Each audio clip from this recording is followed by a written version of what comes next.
Do you have the choice of only thinking about your limitations, or will you start making different decisions? John, I have learned in a hard way that life is not about what has happened to you or what is happening to you right now, but it's what meaning you make of it and what decisions will you make today that will create a tomorrow that is different than from yesterday, than your today.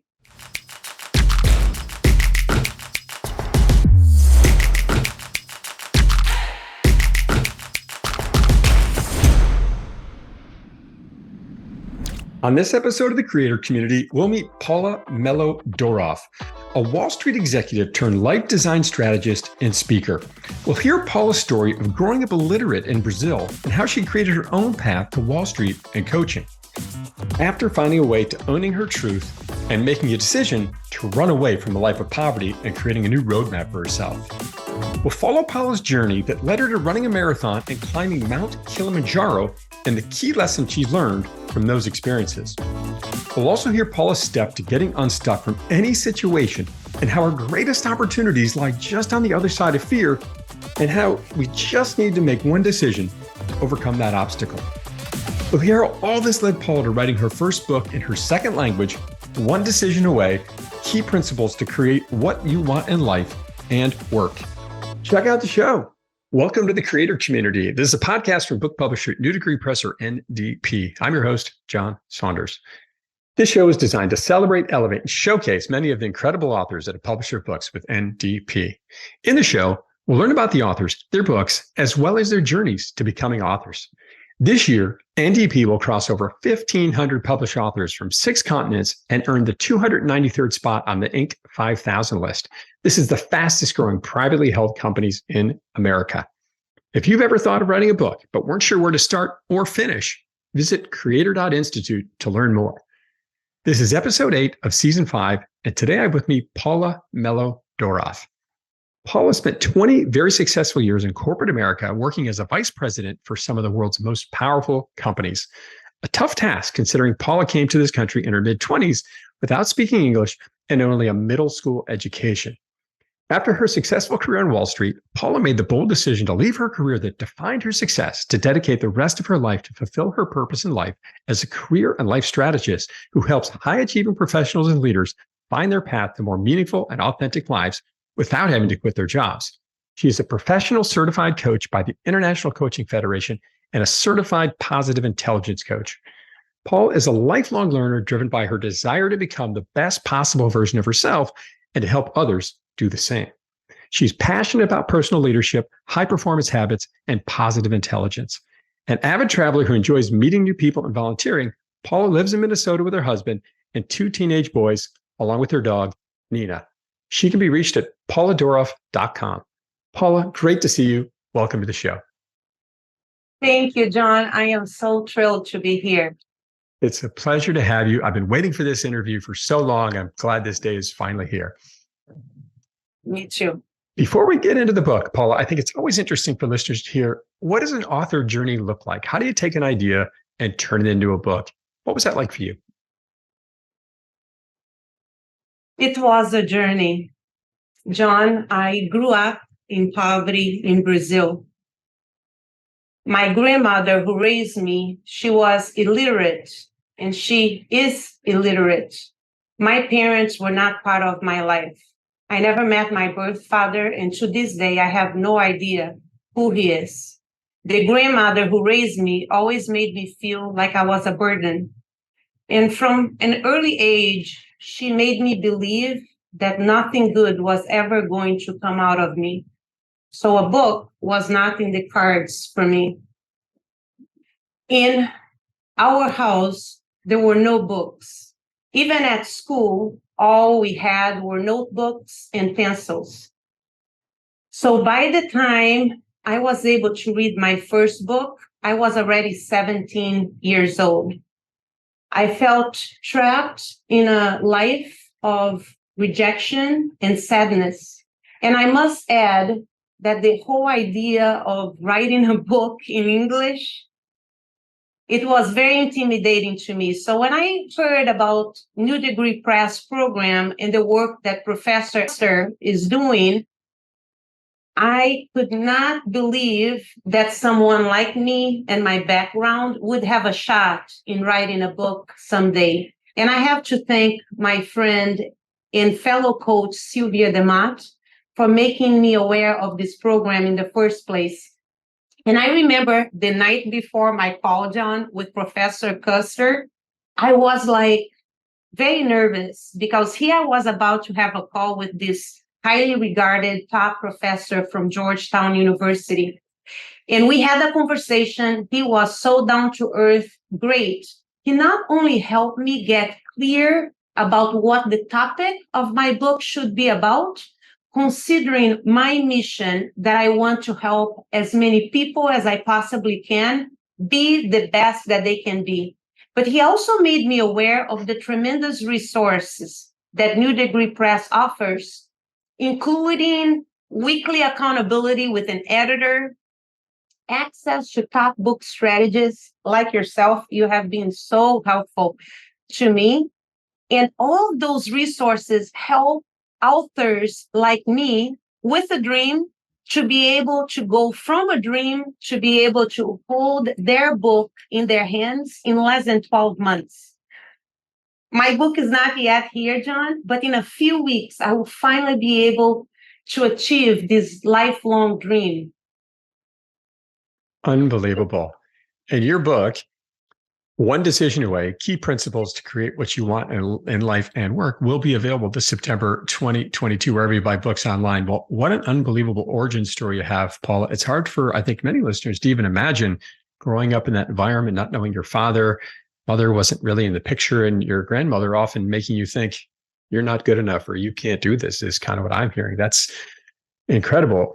And yet you still went out and climbed the mountain of this career. And you also climbed, I think, was it Mount Kilimanjaro?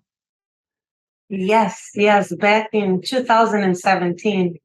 How would you compare your life's journey to writing a book to climbing Mount Kilimanjaro? How would I compare? I would say that first it started with having a vision and a desire to do that, right? My dream of coming to this country, the United States of America, started when I was a 7-year-old girl and I heard that people like me could go to a country and work hard and make something of myself. And my dream of climbing Kilimanjaro also came from talking with a friend that wanted to climb Mount Kilimanjaro. And I thought, I am afraid of heights, and I had never been into hiking or really any physical activity before in my life. So I thought about where there is a will, there is a way. And every single thing that I have been able and blessed to accomplish in my life always started with a vision. And from that vision, it boiled down to what is the goal, whether that was to come to the United States, whether that is to build a career on Wall Street, whether that was climbing Kilimanjaro. And then from that goal is like, what plan can I put in place to get ready for the challenges ahead? And it's all about execution. And if you can do that day in and day out, then ultimately, it's not a matter of if, it's a matter of when you get to your destination.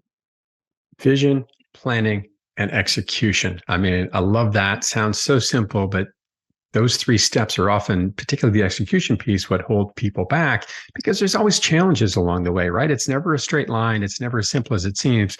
No doubt you ran into some hiccups on the side of Mount Kilimanjaro and had to find a way to pivot and kind of maybe evolve your plan, but you still made it to the top. Congratulations on that. Thank you. And all of these accomplishments, moving to this country, learning a new language, finding a successful career on Wall Street when, many people in this country don't do that or maybe have the interest or the vision to do it. So well done. So speaking of challenges, Paula, what would you say was the biggest challenge to writing this book for you, One Decision Away? The biggest challenge, I think the list is long, to be truthful, but I want to say a couple. First was me. I was my biggest challenge. I found myself battling with limiting beliefs, which is something that my clients hire me to help them overcome.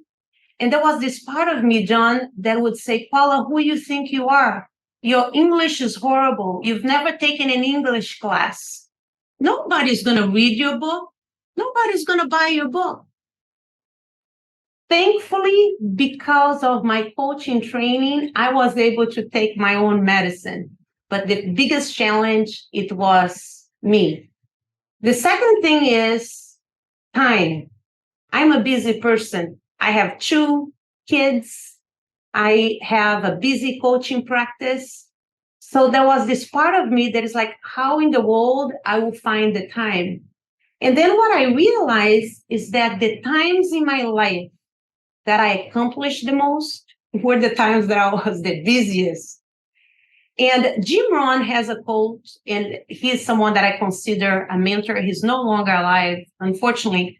But his quote says, don't wish things were easier, wish you were better. When we wish things were easier, we are operating from a victim mentality. And we ended up stealing from ourselves the opportunity to learn, grow, and become a better version of ourselves. Now, when we operate from being better mentality, we learn, we grow, and we become better. And ultimately, John, I figured it out, right? It was a matter of prioritizing and carving out the time. And here I am, a few weeks away from publishing my book. Incredible. I love that quote. When you face a challenge, don't wish it were easier, wish you were better, which of course then gets us to reflect on how are we approaching this circumstance? What's the impact? What is the effort we're putting into it? And how can we improve what it is that we're doing? As opposed to, gosh, I wish someone could take this issue away from me or could make it disappear. I love that. So many challenges in your life along the way. Resilience is, I think, maybe a new middle name for you. So thinking about this book, One Decision Away, what drove you to write it, right? As you said, it takes a lot of time. You've got to fit it into your life somewhere. Oftentimes for me, it was writing late at night. That was the kind of time that worked for me. Many hours, many times still midnight or 1 o'clock in the morning. What drove you? What was your mission behind this book? What was your why? So my why. So John, so many times in my life, and I must rephrase, so many times in our lives, we get stuck thinking, what are we going to do and when we're going to do it? And that fear of making the wrong decision is what stops us. And what I have realized in my life is that when I get clear, crystal clear about the why, everything else unfolds.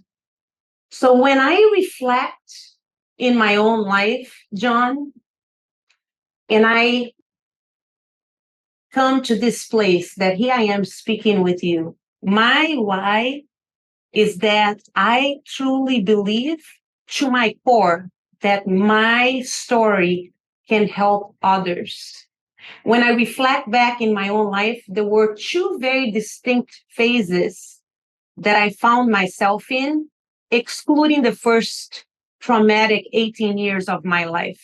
In the first phase, it was what I refer to the achievement phase. I finally found myself into the country of my dreams. I was in my mid-20s in America. I came here with nothing to my name, without speaking a word of English. And I felt completely lost. I had big dreams. I had big goals. And for quite a while, I did odd jobs.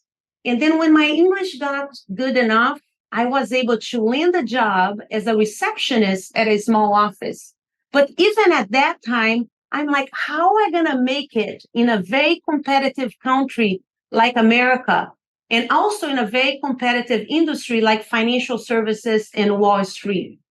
And I finally, after quite a while, I was able to figure it out. And I was able to go from receptionist in a small office to becoming a vice president for some of the largest companies in the world, like Goldman Sachs and BlackRock. And when I reflect in that season of my life, and then in the following season, John, that after quite a few years, I found myself in the second phase of my life that I had achieved tremendous success in my career. I had the trophies, the titles, the nice office. And I remember one day I was in my office sitting and I looked around and it hit me that in despite of the success that I had achieved in my career, that I no longer felt fulfilled like I once felt. And what people saw on the outside did not match with how I felt on the inside. And though on the inside, John, I felt something was missing. And guess what? I was right. So there are listeners listening to this podcast today, and perhaps they feel trapped in a circumstances. It could be a job that they don't enjoy or a career that is unfulfilling, or it could be an unhealthy relationship, or maybe that they find themselves in financial troubles. Or it could be that they are in the achievement phase of their life, that they have big goals and they are trying to climb the corporate ladder. Or it could be that some of your listeners today, they're like, Paula, I got it. I am successful. I have achieved success by most society standards. But like me, they feel something's missing. They wonder what is their purpose, and they no longer feel fulfilled. I wrote One Decision Away to be an evergreen type of book that can help individuals get better so they can get unstuck, reach their goals, and find fulfillment in their lives. What I realize is this, John, in life, tough things happen. And you can either get bitter or you can get better. So One Decision Away was written with the goal to help readers get better so they can create the life they want for themselves. What an incredible way to frame that story out, thinking about early on setting goals, having the language barrier, moving to New York, and then going from, the receptionist to working your way up the ladder quite quickly. When you think about what helped you do that, to those who feel like, gosh, I'm in this career and I can't seem to get ahead, and here's you had sort of every obstacle in your way for this to happen, what do you think were some of the key elements that helped you move from a receptionist to a vice president of some of the biggest firms in the world? So I one thing that I want to clarify, it was not quick. You were very kind to say, you quickly did not happen quick. It took me quite a while. It took me years. So if I reflect back on what helped me get there, I feel that the first thing that I would say, John, is commitment. I believe that commitment, it is the underlying reason of why anyone that has ever achieved anything in life, those were the people with the highest level of commitment. But the reality is, what drives commitment? And there are many things that can drive commitment, but for me, based on my experience, and to answer your question, is what drives commitment, first of all, is really having a why that is strong enough. And for me, my why is that I wanted to prove to my family that I was going to become somebody and that I would be able to help them. And that I also could prove to myself that I wasn't going to end up like most women in the area that I grew up, end up like, without the average education in the area that I grew up in Brazil is 4th grade education, if that. And most of them, they ended up getting pregnant by age 14 to 15 years old. So commitment is the key. And what drives commitment is really having a strong why. Second is having a skin in the game. If you have nothing to lose, why are you going to work so hard, right? And the skin in the game for me is don't wait for other people to invest in you. I never waited for an employer of mine to pay for a course. I would work a second job, a third job if I needed to. So many times we were waiting for others to come up with the opportunities. I would offer people to like, I'm going to work for free so I can show you what I can do and how helpful I can be to you. So investment also drives commitment. And then last but not least is accountability. And I believe accountability is key. And when I think about my life, I always will tell people, I would not hide my goals from people.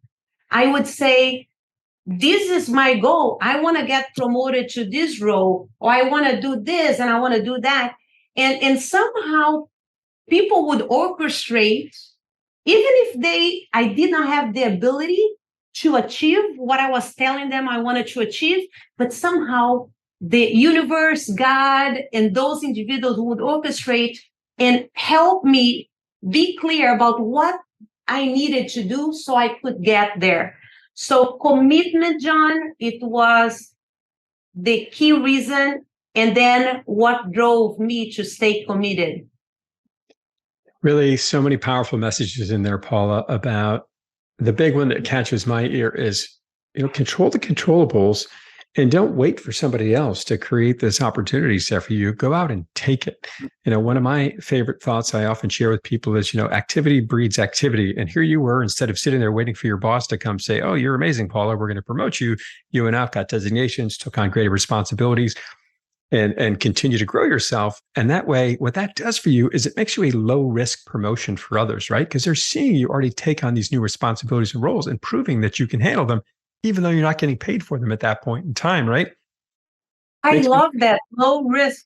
I love that. I will use that in the future. How do you make yourself a low risk promotion, right? And I think what you just described is one way to do it. And a mentor of mine told me years ago, and I'll never forget this, and you can apply this metaphor a number of ways, but he said, don't dress for the job you have, dress for the one you want. And the way I thought about that was one, trying to look at the people of the job I wanted, as I had a similar Wall Street career to you, and in some ways, a few, not all, in that, I started to look at, all right, the people of the jobs I wanted, how do they sort of show up at work every day? Not only how they dressed, but how they looked and how they carried themselves. But also I took it to the metaphor of, how do I showcase that I can do their job? So don't sort of do the job you have, do the one you want. And so I constantly ask for opportunities. Hey, if you need someone to go speak at a conference that, because somebody can't make it, please think of me for that opportunity. And, it didn't happen overnight, but months later, that opportunity appeared and it was given to me. So I really feel like a kindred spirit between us and taking a very similar approach. I love that. Thank you for sharing that story and going so deep. When you think about One Decision Away, Paula, what do you feel like is the key message for readers? What do you hope people take away? So on this book, I share with readers 11 key principles that can help them achieve their most important goals and also help them identify what could be missing in their lives so they can experience more fulfillment in their lives. Now, the overarching theme, which is the thesis of my book, is that you are one decision away. So you may wonder, like, one decision from what? And what is the decision? And what it boils down to, John, is this. Do you have a choice or don't you? Do you have the choice of leaving the world of feeling stuck? Do you have the choice of leaving the world of feeling unfulfilled? Do you have a choice of leaving the world of only thinking about why something's not going to work out for you? Do you have the choice of only thinking about your limitations? Or will you start making different decisions? John, I have learned in a hard way that life is not about what has happened to you or what is happening to you right now, but it's what meaning you make of it and what decisions will you make today that will create a tomorrow that is different than from yesterday, than your today. So those are the things that I believe that makes a big difference. John, I want to tell you a story. And this story is of a person that I'm fortunate to know, and her name is Ellie Stroker. Ellie had a dream. And her dream was an interesting dream. And the dream is that she wanted to be an actress. But she didn't want to be any type of actress. She wanted to be an actress on Broadway. But here was the challenge. Ellie Stroker has been on a wheelchair since she was 2 years old. And there has never been an actress on Broadway on a wheelchair. So Ellie Stroker did not even have a role model to look up to. But guess what, John? Ellie Stroker did not let that stop her. So she worked day in and day out to become an actress. And she did.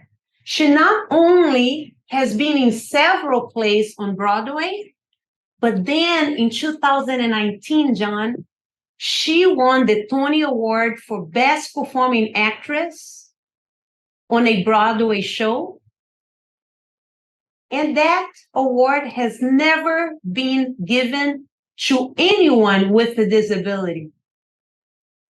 That is hard to even imagine how that journey even started and played out. I mean, holy cow. That story just gave me chills thinking about that young woman at 2 thinking I want to be on Broadway, and then in a wheelchair on stage, and not only that, but winning, the pinnacle of Broadway, winning a Tony Award. That is incredible.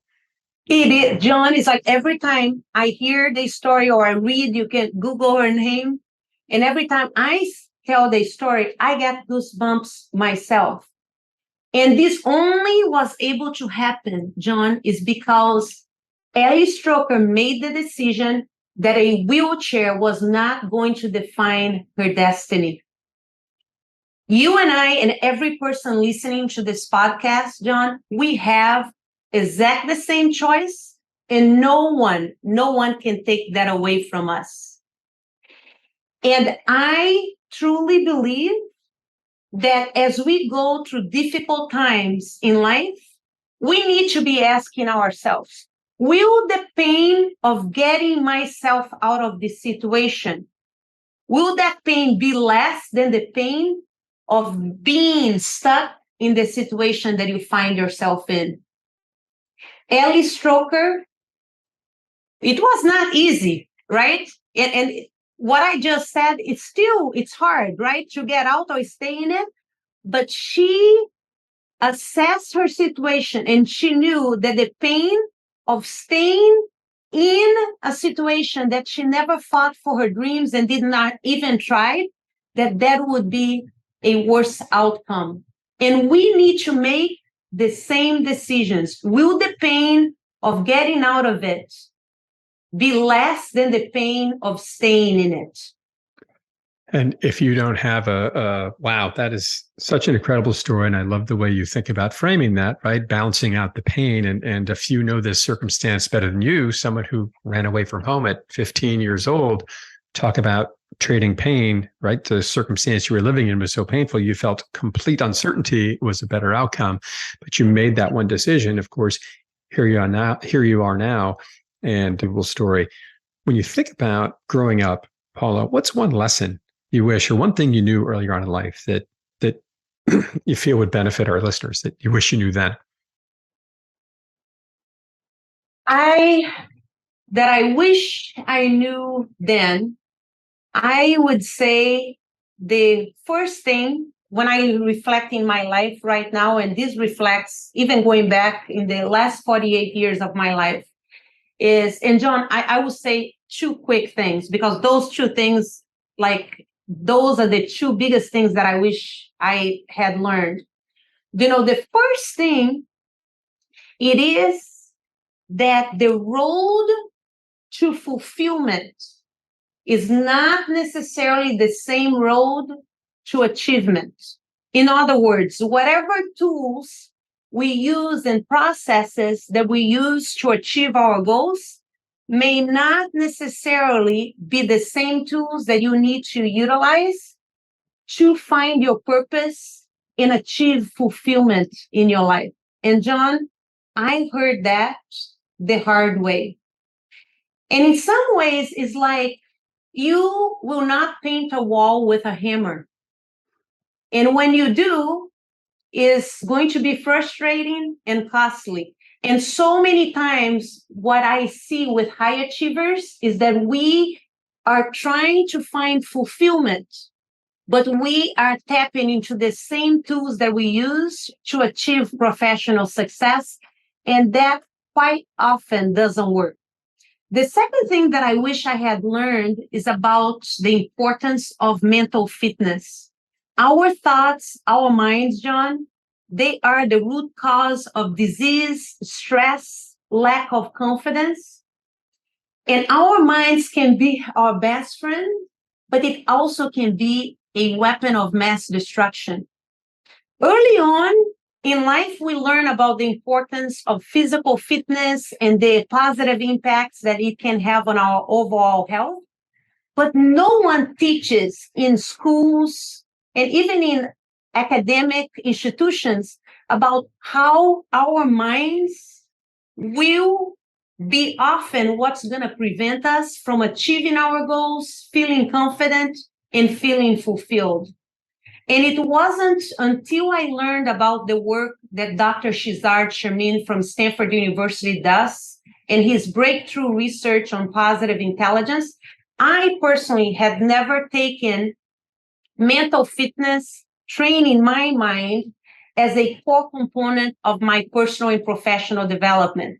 And I believe in that so much, John, that every single coaching client of mine, that is a mandatory aspect of the work that we do together. I believe in it so much that I wrote about it in my book, and I became a certified positive intelligence coach, and I practice that every single day.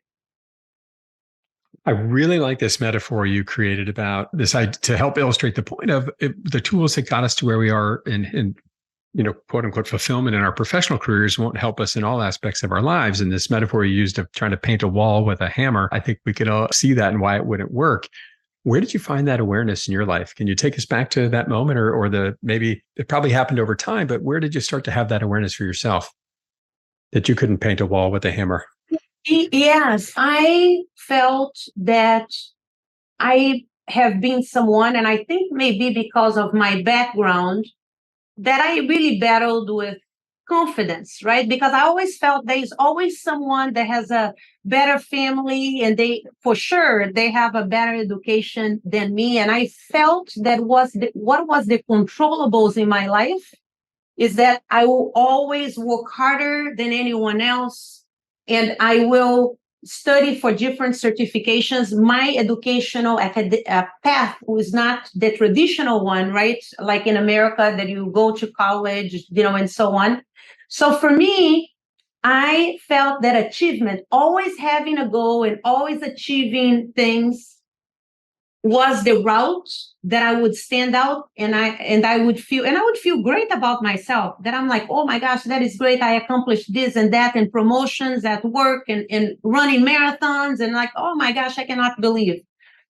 But interesting enough, as the moment that I achieved the goal, I was ready to the next goal. Like the fulfillment and the satisfaction of feeling like good about my achievement only lasted probably for a day, if that.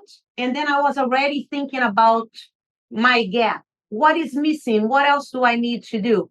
So to answer your question, once I achieved success, I kept like more success and more success. And then I realized, I'm like, I am not happier. I actually am stressed out. I actually feel unfulfilled. I lack purpose in my life. Why I'm doing this? Before, early on, I knew why I was doing, right? To get out of poverty and help my family and make something of myself. So the example of using a hammer, right, instead of a brush, is that I kept on this treadmill of finding things to achieve. And I kept experiencing exact the same symptoms again. So achievement is all about speed. What I realize, it is how much can I get done and how fast I can get done and how well can I do those things. I believe that fulfillment, you have to slow down. It is about celebrating your success. It is about having clarity of your why. My why for most of my life was tied to survival. My why now, it is tied to purpose, making a difference in other individuals' lives. Because if I do that, I'm contributing to the world and I get fulfillment this way. Now, every single person, John, every client I work with, the tools to their achievement is not necessarily the tools that I used to find purpose and fulfillment in my life. When we just take this work harder approach, run faster on the treadmill, right? I think we end up living a life that's, I'll be happy when, right? When I have this house, this car, this title, this kind of thing, right? And what a great story of awareness you developed in realizing that wasn't where it was. Running faster on the treadmill isn't going to get me there. It's about helping others, finding purpose and passion. And what a beautiful way to frame it out. Thank you for sharing that story. So one decision away, Paula, this is a personal and professional development book. And, there are many out there in the marketplace. What do you think makes this book different? What makes the book, to your point, you're right? What makes the book different? There are millions of books out there. What I would say that makes this book different is the two groups of individuals, that I believe would benefit the most from reading the book are the individuals that have big goals and they want to achieve great things in their lives. And also the second group of individuals are the ones that are in a phase of their life that doesn't mean that they don't want to be successful, but for them, they're like purpose and fulfillment. It is very, very important to them. So what I have found, John, is this. I mentioned to you that the first book that I read in my life, I was 17 years old.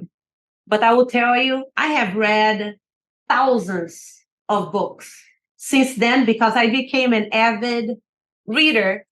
And when I reflect in my own life, in the two phases that I found myself in of trying to achieve and also looking for fulfillment and purpose, there are many books out there that can help with achievement.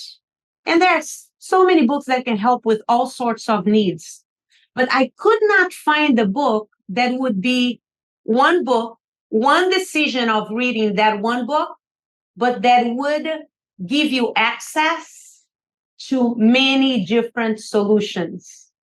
So that's what makes this book unique, is that you will have access to tremendous tactics, strategies, and principles that will help you achieve your most important goals, but also help you find fulfillment and purpose in your life.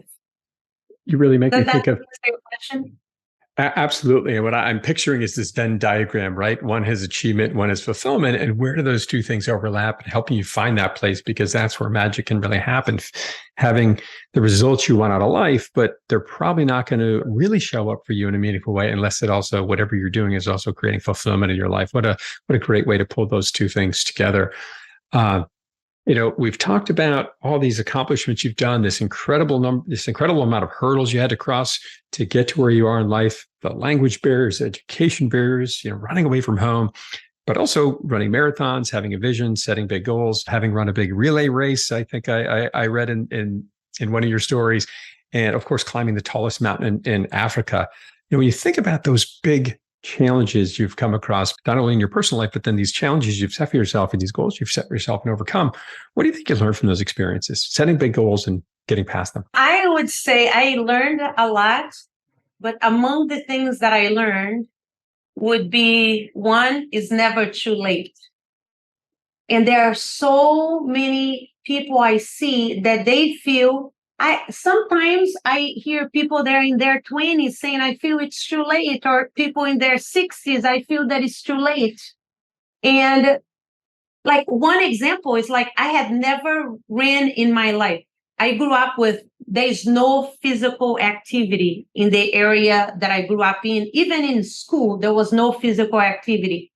And in the area that I grew up in Brazil, if you're running away from the police. So when I took up running, it is true. Like I never saw anyone like running like how you see people running here in America. So when I took up running, I was 29 years old. I had never ran a mile in my life. And the crazy thing, that is not a story for another time, but was a man, a 70-year-old man that I saw running around a lake. And I just said something like, a good job. And he said, you can do it too. And this person, long story short, said, I can help you. And he was the person who helped me not only run my first mile, but also train for my first marathon. So the first thing, John, is never too late. When I started hiking and climbing mountains, I was in my late 30s. Unfortunately, by the way, I no longer can climb mountains and I no longer can run because I have had some lower back issues. But I'm so grateful that I learned from those experiences. The second thing that I would say is the best things in life, they are on the other side of fear. I have had so many instances in my life that I am fearful and I am nervous. Even like being here on this podcast with you, I'm like, oh my gosh, I'm so nervous. Like I'm going to sound horrible. Come on. But I'm being honest, right? That is, people don't see the behind the scenes that I have had to face fear, not hundreds of times, thousands of times in my life. But every time I allowed myself to cross that boundary of fear, on the other side of that boundary, it lays the best things that I've ever experienced in my life. So that is a big thing that I have learned, right? It's never too late. The best things in life is on the other side of fear. And then last but not least is what I have learned based on my own experience. Vision, clarity of what is your goal, what is important here, and having a plan of execution that includes commitment and accountability, right? Having clarity of your why.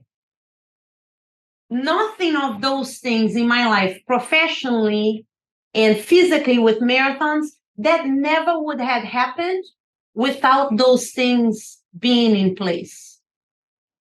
So, such important lessons here, I think, for all of us to attack any aspects of our lives, but also to find this intersection of fulfillment and achievement, which is so brilliant. And there's one other nugget in there that I heard that I find it certainly resonates with my life, which is this gentleman you talked to help you train for the marathons. You weren't afraid to ask for help or take someone's help. And sometimes we're, I think, afraid to do that. Oh, if I ask for help, I'll look weak. But in this case, I would argue it's a sign of strength. Hey, I want to accomplish this goal. I recognize I don't have all the tools or knowledge or training to do it. Can you help me out here? And pretty awesome that you went out and did that and asked for that help and found a way forward. And also this idea of, some of the greatest things in life are hiding on the other side of fear. I remember somewhere in the middle of my Wall Street career, I fired one of my biggest clients, and he was just incredibly difficult to deal with. There was never an amicable, it just never worked. Whatever I was doing, he was, jump 3. If he would say jump, however high I jumped, he always wanted me to jump higher, if to use that metaphor. And I remember I finally realized I can't live like this. It's literally eating away at me day after day and keeping me up at night. I couldn't sleep. And I finally decided to fire him and terminate the relationship. And I set a day to call him, and he didn't know what the call was about. And I didn't sleep for probably 2 or 3 nights going into that call. And I was an absolute nervous wreck. And as soon as I got through that call and hung up the phone, it was like this 800-pound, gorilla was lifted off my back. And my business absolutely exploded after that, but it was just holding me down, this fear, this challenge, this pain that I had with him. And that one decision I made, to use your line, really changed my life for the better in many ways. So, Wow, that is the having the courage, right? And like you said, making the decision. yeah. And I can tell you, many of my peers, when I discussed it with them, they said, how can you fire one of your best clients who helps your sales every year so much? And my rule was, if I was thinking about you at 11 o'clock at night in a very angry and unsettling way, day after day after day, it was probably time to move on. It didn't happen very often, but about every few years it would. So thinking about this concept of feeling stuck, which I very much felt in that circumstance, Paula, what would be your advice to listeners out there who are feeling stuck, and how do they make that first step to get unstuck? I would suggest a 4-step process. The first thing is, what is your definition of stuck, right? Because I feel like being stuck can mean different things to different people. For some people, maybe that they have a physical limitation. For some people, they don't have the financial resources. For some, they may say, it's in my head, right? I believe that I'm not able to. So I would say, what is your definition of stuck? And even give them like a generic definition. Then step number 2 is, where in your life you feel stuck. And by the way, John, I would suggest like to take a piece of paper and jot that down, right? My definition of stuck, where and in which ways in my life I feel stuck. And then the third thing is to write down, how would your life look like if you weren't stuck and you did not feel stuck? Where would you be? What do you see yourself doing? Who are you with? How do you feel in that situation that you don't feel stuck? And in some ways, it's kind of like creating that vision, right? Of how would your life look like if you weren't stuck? And then the last step, John, that I would say is just ask yourself, what is one, let's start out with the smallest decision that I can make. That if I put this one decision in execution, that would lessen my feeling and the reality of being stuck. So I do feel that this 4 steps can lead more people than not of getting themselves unstuck than not. Understand what stuck looks like for you. What does it look like if you can get past it? And then what is the first, I love the simplest step you can take to start to move in that direction? This isn't something that's going to happen overnight. As you said, your career didn't take off, right? Sometimes people might look at you and think it did, but it took many years. I remember many years of my Wall Street career, people would call me 8, 10, 12 years into it and say, I'd love to hear how you went through this journey because you did it so quickly. And I often thought the same thing, like, what are you talking about? It took me years to get to this spot. So I love that. I love that thinking there. And what a simple yet powerful and actionable roadmap you've put together there, Paula. Thank you for sharing that. Thank you. So this was, I think writing a book, a difficult and sounds like a very rewarding journey, Paula. What do you think you learned about yourself along the way? What I learned, for sure, I learned that I can learn anything I set my mind into. These days, John, it's like I joke with my kids. I'm like, there's Google University, YouTube University, right? There are no lack of free resources out there. And this process of writing a book has been very humbling, to me. And throughout this process and throughout my life, I look back and I would say, you know what, Paula, you can learn anything you want to learn as long as you're committed towards learning. So that, I would say, that is a very big one. The second one that I would say, John, is the importance of owning my truth. Throughout my life, I carried a lot of shame about my past. And honestly, I wasn't truthful to people. I would not tell them details about my my background, which, by the way, readers will learn much more about my background on the book, because a lot of things that happened in my life were not quite like the standards among society of what people perceive to say great decisions. But today I stand in front of you and stand in front of anyone to say, I own my decisions and I have learned so much, and I still will continue on this learning journey. And I know that one of the best things I can do, one of the best things you can do, and each of the listeners, is to own your truth, to embrace who you are, own your past, own your present, because that is the only way that you will create the future that you want for yourself. Never stop learning. Take ownership of you, yourself, your identity, and your decisions. I mean, that is such fantastic advice for our listeners. I really appreciate you sharing that.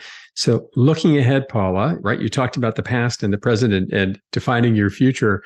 What's next for you? What are your big goals here for 2022 and beyond? This question is a question that is hard to answer, because the achiever part of me, right, would tell like, oh, I want to write another book and I want to do this and I want to do that. So here's my answer, which is, it's an answer based on fulfillment. My goal is to have the blessing of having as many people from all backgrounds to be able to access one decision away, and that I can help as many people that I can help so they can own their truth, be their authentic selves, achieve their most important goals, and find fulfillment, in their lives.